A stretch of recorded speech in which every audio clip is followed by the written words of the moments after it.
talk very well. You've been yelling at kids. All right, we got Melinda down here, the educational coordinator. And now I'll bet you know the phone number we call if we want to make a reservation. Yes, I certainly What do. is it? It is 785-234-6097. Well, Doug has done a good job, and he said you're really good, but he didn't have that phone number off the top of his head. So don't let me interrupt. I already interrupt. Sorry. Oh no, this is fine. We were just talking about the house and when it was built, sometime between 1856 and 1857, and this would have put it before statehood. So around that time, and it was here during the most dangerous times before statehood. It was an Underground Railroad safe house, and we think maybe this is exactly what they planned on doing. The Richies, both John and Mary Jane, were both very much against slavery. So we know that this might have been on their minds when they came to Topeka to bring Kansas in as a free state.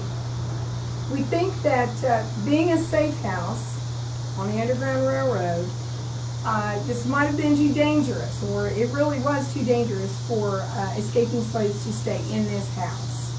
So we're on the top of a hill.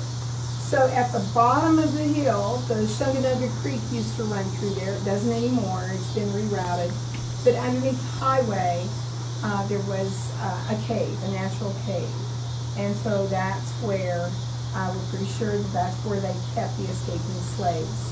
And so Mary Jane would go down every morning, get her water from the creek, and have this routine. And then before she got water, she would leave food for them if they were staying in that cave, any kind of escaping slaves were staying there. And this is how they would stay, hidden, until everything was just right. They needed fast horse and a good wagon, and food, any kind of provisions, blankets, everything. And all those things had to be in place, and the roads had to be clear. And then John Ritchie then would take them probably at night, up Highway 75. I'm going to cough. Here, would you like some iced coffee? Okay, because I'm more than happy to share. I think I'm done for a few minutes. Okay. I got a terrible cold. So come on back here. So is this just a hole in the floor here, or a trap door? Or they would have had a rip. You guys mind if I tag along?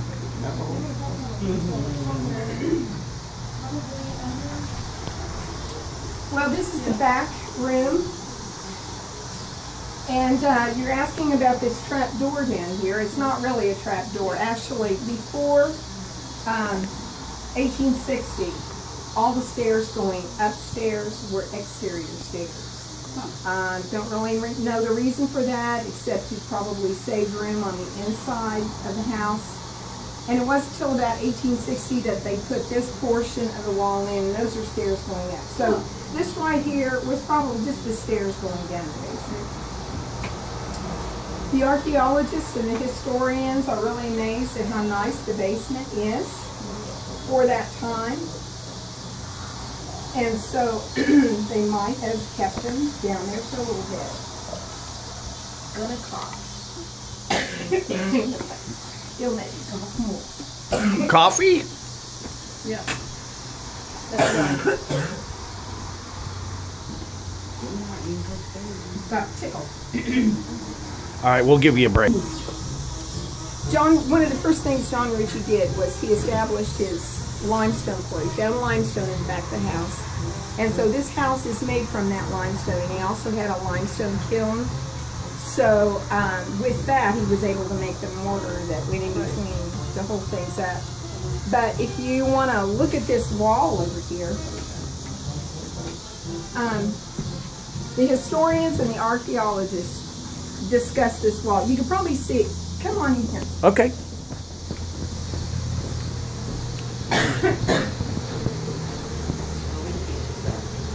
They were discussing this wall, and it made more sense when they built this house if they would have made just one room, but it puzzled them as to why this wall was put here. And if you can look up here, this wall isn't load bearing. It doesn't hold anything up. doesn't hold the sides up or anything, it's just here.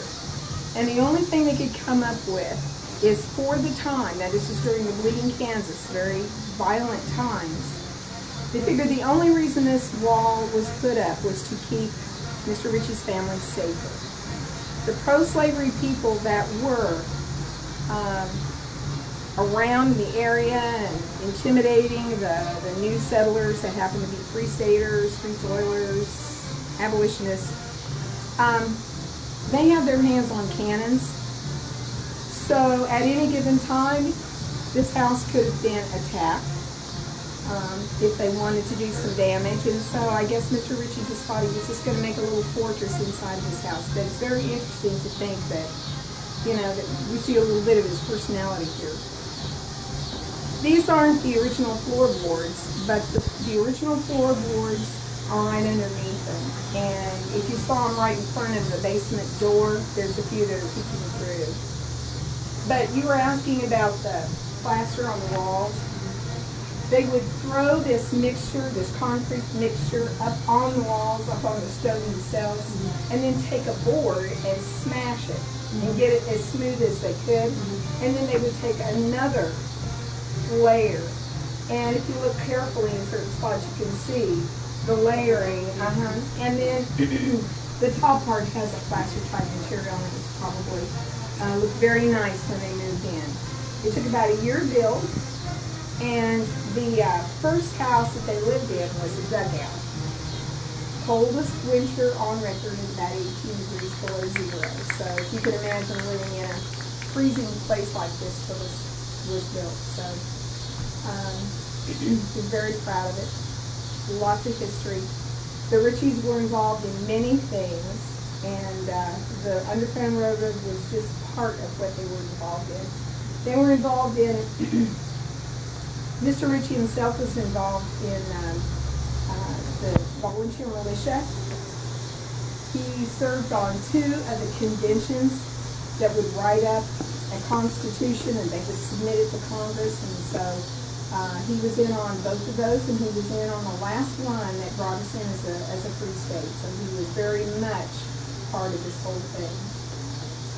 And he also was very helpful to the population of former slaves after Reconstruction and the Civil War that came to Kansas to settle. So he sold land at a discount, and he